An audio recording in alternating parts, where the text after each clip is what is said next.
Hello friends, welcome to Churiwal physics classes. आज का topic है एनसीईआरटी का सेकंड चैप्टर 12th वालों के लिए। वो चैप्टर का नाम आपको दिख रहा होगा, क्या लिखा हुआ है, इलेक्ट्रोस्टैटिक पोटेंशियल एंड कैपेसिटेंस। तो इस चैप्टर जो पीछे पढ़ाया गया है इलेक्ट्रिक फील्ड एंड चार्जेज, वो पहले आप रिवीजन कर लें, तब कॉन्सेप्ट समझ में आएगा। रिवीजन के लिए मैं एक सिंपल चीज आपसे पूछूंगा। किसी ने मुझसे पूछा कि सर 1 कूलम क्या होता है। 1 कूलम ये कितनी बड़ी चार्जेज है, कितनी बड़ी चार्जेज है, कितनी बड़ी क्वांटिटी है। क्या जनरली जब हम देखते हैं कहीं पर भी किसी भी जगह आप न्यूमेरिकल भी सॉल्व करेंगे तो वहां पर लिखा होता है 1 माइक्रो कूलम, 1 मिली कूलम, लेकिन 1 कूलम के टर्म में जनरली नहीं लिखा होता है, क्योंकि इट्स ए बिग यूनिट। ये बहुत बड़ी यूनिट है। ये किसकी यूनिट है? चार्ज की।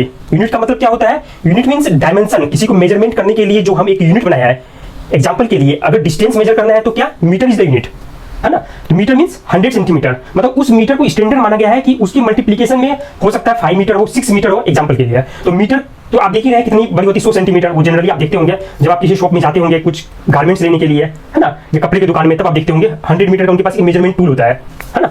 उसी तरह से likewise Coulomb's is a big unit. Big का मतलब क्या है? कितने इलेक्ट्रॉन है इसमें, बताइए आप। देखिए, इसको ऐसे समझ सकते हैं कि 1 कूलम्ब, अगर आपके पास 1 कूलम्ब को डिफाइन करने के लिए कहा जाए तो सिंपली आप ये कह सकते हैं कि अगर कोई एक बड़ा सा कमरा दिया जाए, बिग हॉल, उसमें 10 लाख एक बैग रखी जाए, 10 लाख बैग, और हर एक बैग में लगभग 6 लाख करोड़ इलेक्ट्रॉन हो, लगभग 10 लाख इलेक्ट्रॉन, 6 लाख करोड़ इलेक्ट्रॉन हो, तब वो टोटल की टोटल जितनी इलेक्ट्रॉन पूरे हॉल में आएगी, दैट इज द 1 कूलम। आपको बात समझ में आ गई? मीन्स 10 लाख करोड़ एक थैले में उतनी इलेक्ट्रॉन आप डाल दें। इस तरह के थैले आपको 1 लाख थैले रखने हैं किसी हॉल में। इतनी बिग यूनिट है 1 कूलम की। बात समझ में आ गई? उसी तरह से इस वाले टॉपिक में जो हमें देखना है, क्या देखना है? Electrostatic potential. नाम से ही पता चल रहा होगा, इलेक्ट्रोस्टैटिक। इलेक्ट्रोस्टैटिक का मतलब क्या होता है? स्टैटिक मींस रुका हुआ, है ना, जिसमें कोई मूवमेंट नहीं हो। किसमें मूवमेंट नहीं होगा? चार्ज में। बात तो चार्ज की कर रहे हैं ना, तो चार्ज में कोई मूवमेंट नहीं होगा। स्टैटिक मींस रुकी हुई। जब चार्ज की मूवमेंट होगी तब उसके लिए नेक्स्ट आगे के चैप्टर में देखेंगे, वो करंट के टर्म में डिफाइंड है ना। जब चार्ज की एक्सेलरेशन होती है तब इलेक्ट्रोमैग्नेटिक वेव, वो बहुत आपको बाद में पढ़ना है। अभी तो देखना है कि चार्ज जब रुकी हुई है तो उसमें क्या प्रॉपर्टी है। तो आपने पिछली क्लास में देखा था इलेक्ट्रोस्टैटिक फील्ड, देखा था। इलेक्ट्रिक फील्ड क्या होता है? वही तो इलेक्ट्रोस्टैटिक फील्ड है। स्टैटिक मींस रुका हुआ। जब चार्ज रुके रहे उस कंडीशन में जो इलेक्ट्रिक फील्ड है, that is electrostatic field. Electrostatic field, electrostatic flux, है ना, इलेक्ट्रिक फ्लक्स लिखा था बुक में। आप ये सारे टॉपिक को देख चुके हैं, उसको रिवाइज कर ले। अब यहाँ पर जो हमें पढ़ना है इलेक्ट्रोस्टैटिक पोटेंशियल, उसके बाद देखेंगे हम लोग कैपेसिटेंस होता क्या है। तो ये जो है सेकंड चैप्टर एनसीईआरटी का। देखिए, इसके लिए सबसे पहले मैं आपको बताऊंगा, सबसे पहले क्या डिफाइन करूंगा मैं आपको कि कंजर्वेटिव फोर्स क्या होता है। आपने नाम सुन रखा होगा कंजर्वेटिव फोर्सेस। कंजर्वेटिव फोर्स नाम से ही पता चल रहा है कुछ ना कुछ कंजर्व है। कंजर्व मींस जो टाइम के साथ चेंज ना हो, दैट इज द कंजर्वेटिव। लेकिन क्या फोर्स कंजर्वेटिव है? नहीं, वो एक ऐसी फोर्स है, एक ऐसी फोर्स कंजर्वेटिव फोर्स में आएगी जिसके कारण उसकी एनर्जी कंजर्व रहेगी, बट नॉट फोर्स। फोर्स तो हम अप्लाई करेंगे या फोर्स वहां पर है, वो फील्ड है वहां पर। फील्ड जब होगी तब वहां पर फोर्स आएगी। बात समझ में आ गई? जैसे electric field then electric force.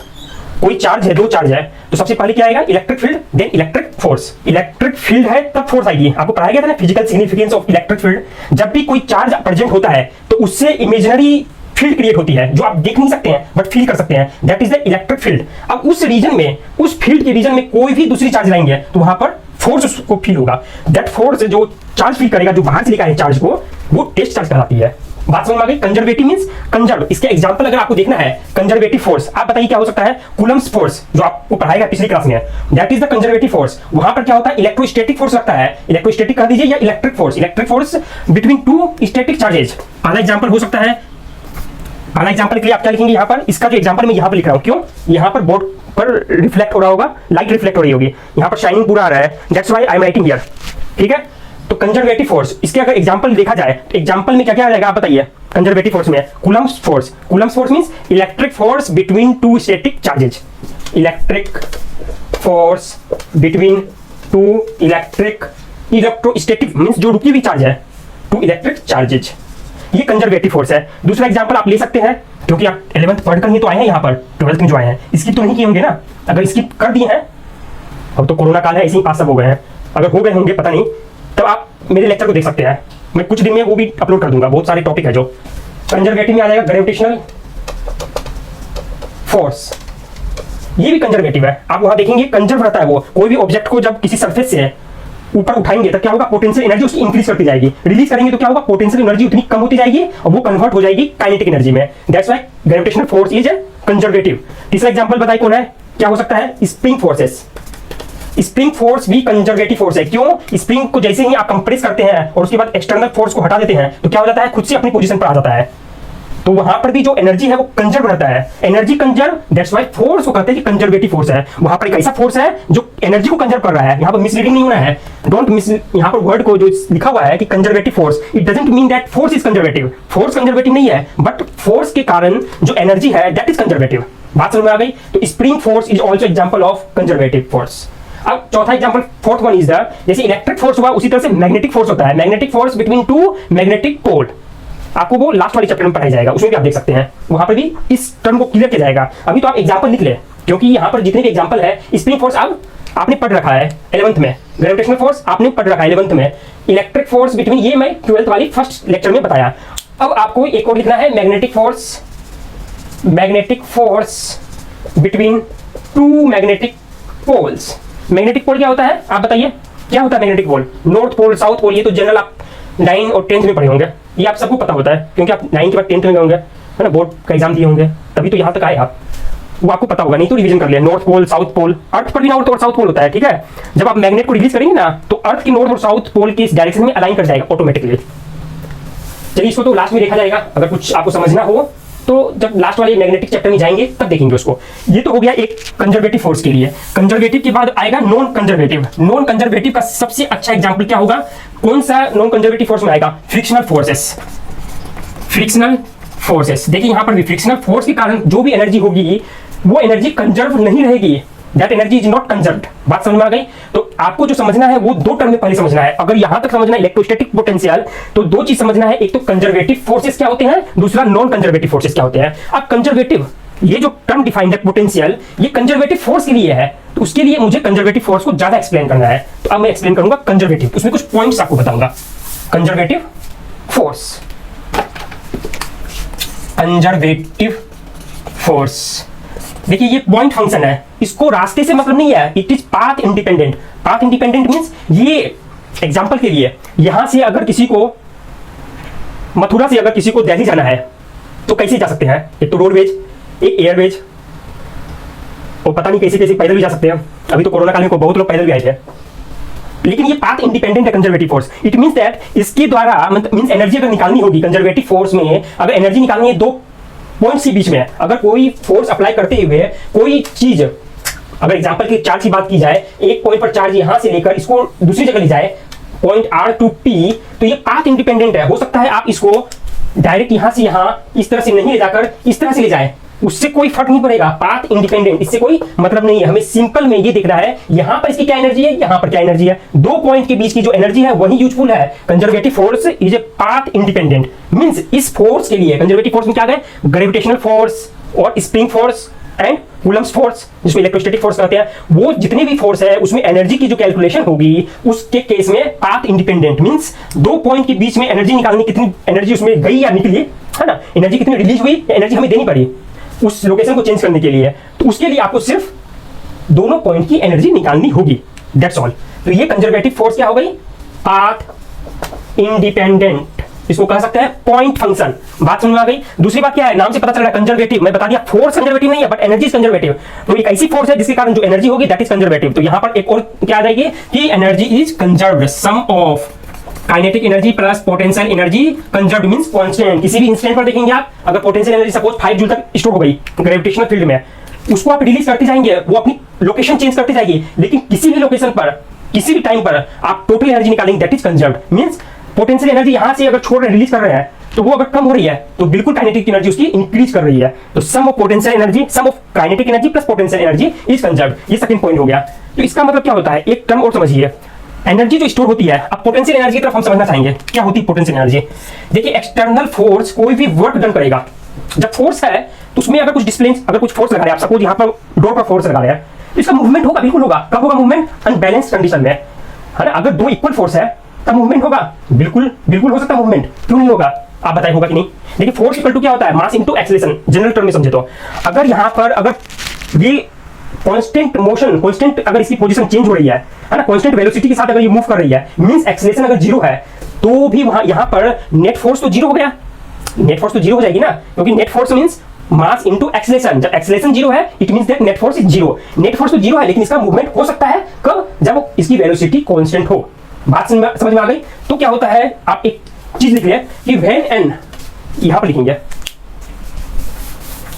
यहां पर दिखाई देगा, यहां पर दिखाई नहीं देगा, तो आप लिखिए, तब समझ में आ जाएगी बात। When an external force, external force means बाहर से कोई फोर्स अप्लाई कर रहे हैं, external force does work in taking a body from A point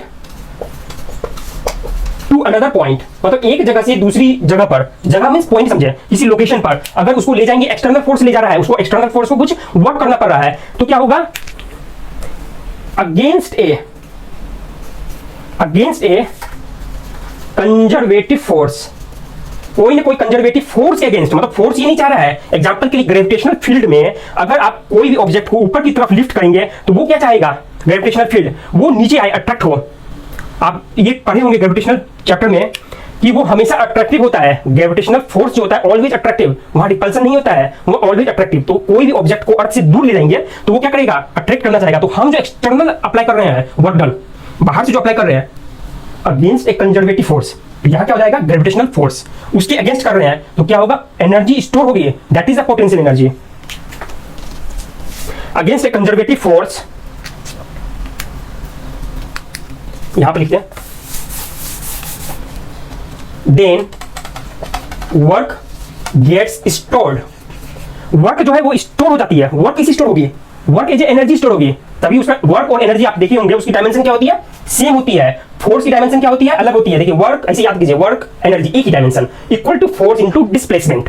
बात समझ में आ गई? तो यहां पर यही हो रहा है, when an external force does work in taking a body from A point two another point, A conservative force apply against a conservative force, मतलब कंजर्वेटिव फोर्स चाह रहा है कि वहां नहीं जाए, लेकिन आप एक्सटर्नली अप्लाई कर रहे हैं, तो जितना आप अप्लाई करेंगे, जितनी एनर्जी आप अप्लाई कर रहे हैं, उतनी एनर्जी उसमें स्टोर हो जाएगी in the form of potential energy, in the form of potential energy. बात समझ में आ गई? अब इसको डिलीट भी करेंगे।